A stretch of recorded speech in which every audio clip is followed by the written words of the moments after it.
Really? But at least we know it's got a citadel.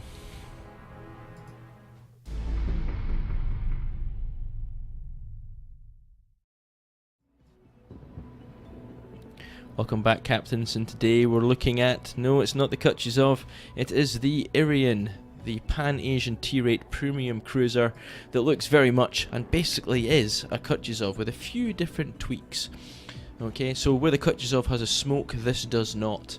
This has in its place, once we get to the right place, it has a torpedo reload booster because it has some fantastic torps. This is its little gimmick. It has 2 times 5, so that's 1 launcher on each flank, firing 5 torps at 13.5 kilometers of deep water torpedoes. These are basically the Yu-Yang torps on a tier 8 cruiser. Wow. Okay, absolutely and utterly wow. I've been playing this ship a little bit recently. I took it out for a few games earlier on, and because of that I just had to show you some of it and I had to talk about it. I really enjoyed it. I have really enjoyed playing it. Like I said, it's a Kutuzov clone, just about. There's a few small tweaks, okay, where the Kutuzov has 26mm plating, okay, this only has 25, okay, where the Kutuzov has 19.5 kilometer range guns, this has 17.5 kilometer range guns, okay, and where the Kutuzov has smoke, as you've already seen, this has a torpedo reload booster for those deep water torps at 13.5 kilometers. But other than that, you play it the same. Okay, this is a mid to long tier cruiser that gets close and personal when it really has to, which isn't very often. Okay, so we're going to quickly look at my build. So we're going to look at your consumables. You don't really have much choice here on any point. It's just whether or not you take premium or not. I recommend you should, because if you've got a premium ship, you can pay for your premium consumables by taking your premium ship out. No problems at all. Moving on to upgrades though. At this point here, main armaments mod 1. I can't think of anything else I'd take in this slot. Here I have taken damage control systems mod 1 to help out with the risk of catching fire and flooding. Propulsion and steering gears I don't feel get knocked out too often. Well, I haven't experienced it yet. It may happen, but I've got here. You can't really go the wrong one. If you find that you're getting your engine knocked out a lot, take propulsion mod 1. If you find your steering gears are getting knocked out a lot, take steering gears mod 1. Okay, kind of mandatory at the moment, I'm afraid, guys, is your AA guns mod 1, increasing the flak explosions for your medium and long range. This increases it to where is it? Your long range is now got 8, so it's up from 6, and your mid range is at 9. That's a lot of flak. Okay, so I highly recommend taking that. I have taken propulsion mod. You could go steering gears, you could go damage control mod 2. I've taken the propulsion mod. I find that I'm slowing down and speeding up quite a lot in this. You'll see a little example of that later on. And then finally, concealment systems mod 1. Okay, because concealment is life. I don't see any reason not to take that, even with all the aircraft carriers in the air at the moment. Moving on to the captain. I've only got a 10-point captain right now, so I am currently building up to my 19 points, slowly but surely. But I start off with priority target. As you know me, I love priority target. It's my favourite skill at 1 point. It's the first skill I take on every single ship, probably 90% of ships. Okay, so that's where I've started. I've then moved on to Adrenaline Rush. Adrenaline Rush is probably the best 2 points you can spend on a cruiser. Taking damage means you fire faster, and cruisers are all about causing damage. That's their job, DPM. Okay, it's the reason you got a fast reload. So Adrenaline Rush just increases that ability. I've then moved on to my 3-point Superintendent. I'm not so sure about this one, actually. I might change my mind on it. Moving on to something like basic firing training to get my AA up, or into Demolition Expert. I don't think this is needed. At no point have I used all of my consumables, so in the games that I've played so far. So I'm probably going to drop this and go for basic firing training. At 4 points, you have to have inertia fuse for HE shells. Okay. You've only got 155mm guns, no, 152mm guns, sorry, which means to get through that 32mm plate, which you're going to be facing a lot because you're tier 8, so you're going to be up to tier 10, 32mm, you need to take IFHE, okay? It's a must, and I've taken that first for that very reason. Without concealment experts, okay, I have a 12-kilometer concealment. And again, with all those aircraft carriers flying around right now, you get spotted really quickly. So concealment is no longer that thing which is mandatory. I must take that first on my cruisers. I feel that you can think about this one a bit more now, which is actually quite nice. It's nice to have a skill which isn't mandatory anymore, which it was. I'll probably still will take it, don't get me wrong. I'll probably be moving on to manual fire control and concealment expert as I move through. Concealment expert first, manual fire control second. But yeah, there we go. And then my final point will probably go on to preventive maintenance or onto expert loader. Okay, that's that. Right guys, so we're going to move into a couple of examples of what goes on in a battle with this ship. I hope you enjoy. So moving in the first clip here, I spawned on the south side of Warrior's Path, I believe, and very much looks like we're doing an A-B push. It was communicated in the beginning. So I'm thinking, right, so if I was in a Consumables, what would I do here? I've been pushing up with this, so I'd probably use a smoke screen once I was spotted, so I could start dishing out some damage. But, like we said earlier in the video, we don't have a smoke screen. So how do we use this ship to support my team, to cause damage, to deal things? Well, like I said, this is a mid to long range monster, okay?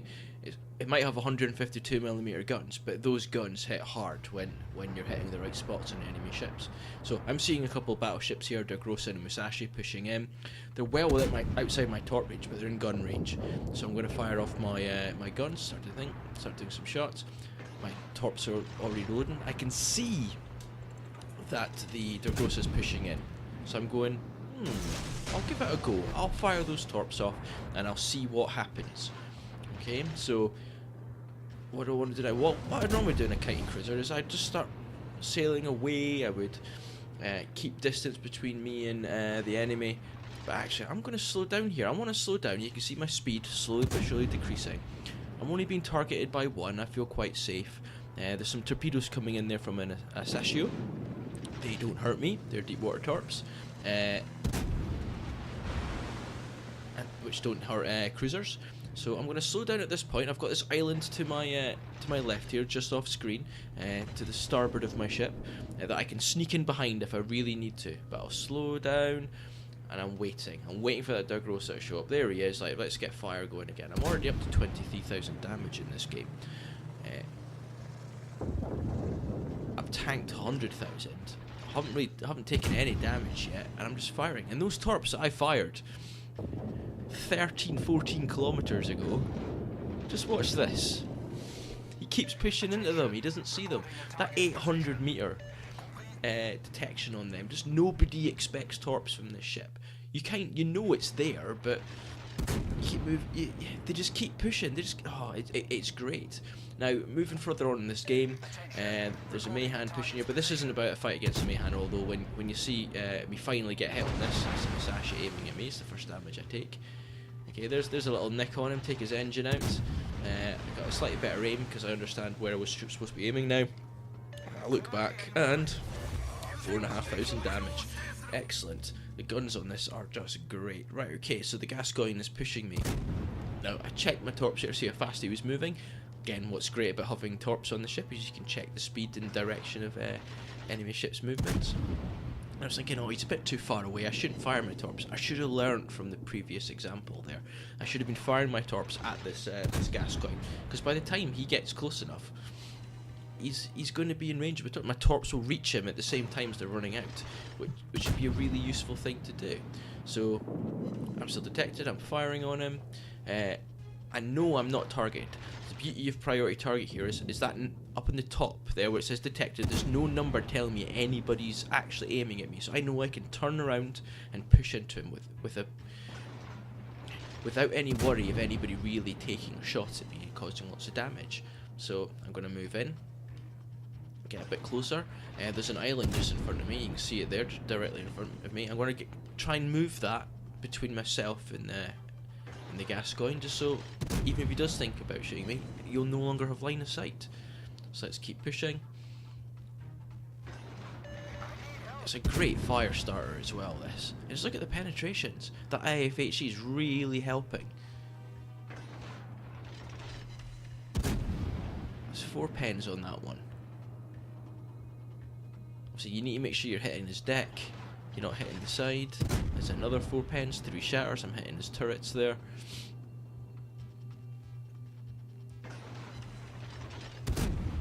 Again, this is the kind of range you want to be playing this ship at. Anywhere from 11, 12 kilometers all the way up to the 17 kilometer max range. I didn't realise he was going to hit the island there. I was thinking he might, but I kind of fluffed that shot because I thought he was still going to be edging forward, but no. But now that Gascoigne's in a world of hurt. He's got me in the flank, he can't see me. He's got Jean Bart in front of him. He's got Gajamada there pummeling him constantly. And he's down. There's just nothing that's going to go on. He's game over. Fantastic. And again, helped by myself. So in that game, the game continued, but we're going to move on to another battle. Okay, this time we're on Land of Fire. Again, I've put myself in a position. Now, if you notice my position, I'm turned away from the enemy. I'm wanting them to push into me, okay? Either for torpedoes or just for me to start firing away. And then I've got an island. Again, you can see the island. It's off to my starboard side. It's there to allow me to get out of trouble, okay? If they start aiming at me and they start firing at me, I know that I can get out of trouble. Now, there's a smoke screen there. I think it's an Eagle or Aigle. French tier 6 destroyer. Okay, there's a lot of shells coming from it occasionally, so that's the only person that's targeting me. So I feel pretty safe right now from these battleships. So I'm just going to keep moving slowly. You see me constantly changing my speed, constantly putting myself in a position where I don't feel too vulnerable. I'm going to hit my Hydro here, just in case that Eagle is closer than I think he is. I don't think he is. I don't think his torp can reach me. And these shots here aren't to hit him, they're actually to make him stop thinking about hitting me. Which he doesn't care about. But it doesn't matter. We'll see him in a second. But again, I've put myself in a position here where I can disengage. I feel very safe. There's an Nagato pushing in. I've already caused a little bit of damage on him. Let's get some more shells on him. But he's moving away, so there's no point in firing. Then I see that Baltimore pushing into the middle, and I go, right, he's half health. I am 95%, let's say. I'm going to go after him. That's my goal. So this is why I push this way. It's not because I don't feel safe there anymore. I'm going to go after this Baltimore. So I start moving around.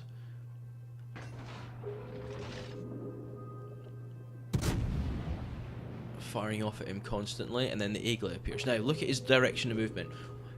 What's he doing? He doesn't know I'm here. He has no clue I'm in this spot. What do you think he's trying to do? He's trying to take B. Alright then, let's see what happens. So I'm going to turn in a little bit, and then what? I'm going to turn away. Now the reason I'm going to turn away at this point here is to make sure that the torps that he is going to fire, and we know he's going to fire torps, don't hit me. Okay, well they have less chance of hitting me. I've got more time to manoeuvre.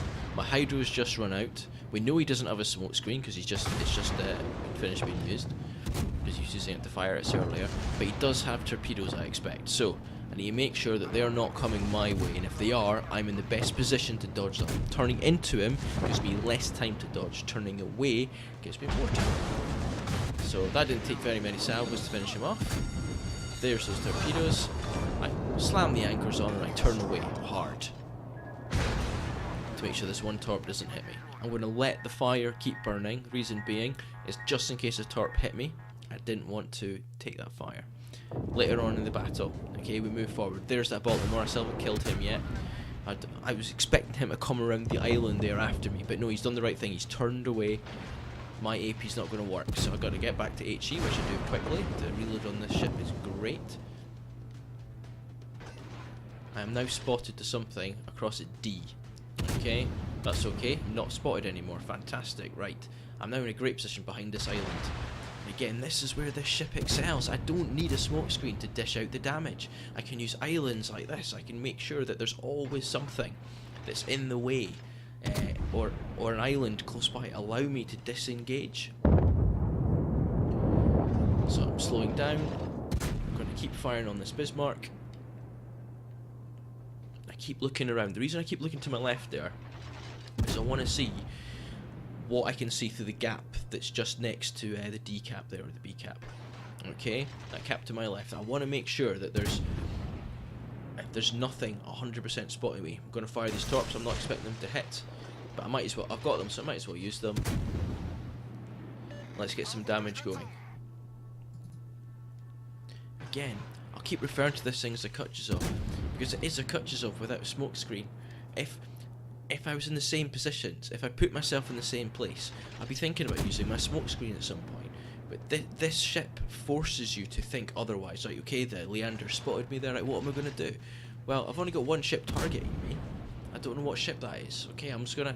Don't worry about it. I'm undetected again, because the Leander's moved behind an island. Or I've moved behind an island compared to the Leander, whichever way you look at it. Another fire. That's my 7th so far in this game. He's damage con them, okay, because I had 2 on him.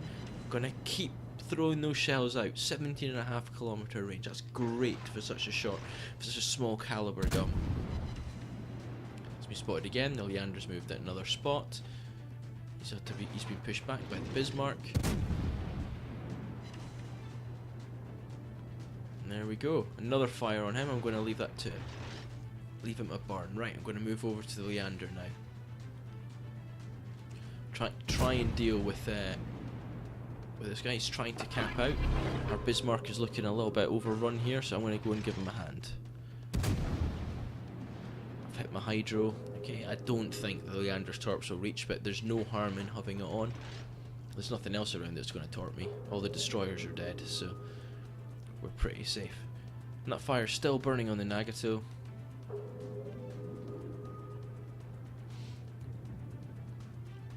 I'm spotted by something.